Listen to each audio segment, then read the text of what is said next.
జనగామ జిల్లాలో ఎమ్మెల్యే పల్లా రాజేశ్వరరెడ్డి తన ఓటు హక్కు వినియోగించుకున్నారు. జనగామ మున్సిపాలిటీలోని 5వ వార్డులోని ప్రభుత్వ బాలికల పాఠశాలలో ఆయన ఓటు వేశారు. అభివృద్ధి జరగాలంటే బీఆర్ఎస్ పార్టీకి ఓటు వేయాలన్నారు. జనగామ మున్సిపాలిటీలో 24 సీట్లు గెలుస్తామని పల్లా రాజేశ్వరరెడ్డి ధీమా వ్యక్తం చేశారు.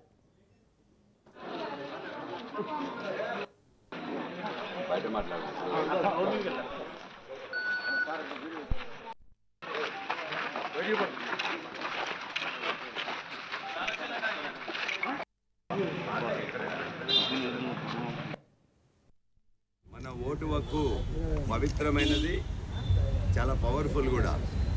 కాబట్టి ఖచ్చితంగా మీరు ఈ మున్సిపల్ ఎన్నికల్లో ఓటు హక్కు వినియోగించవలసిందిగా కోరుతున్నాను.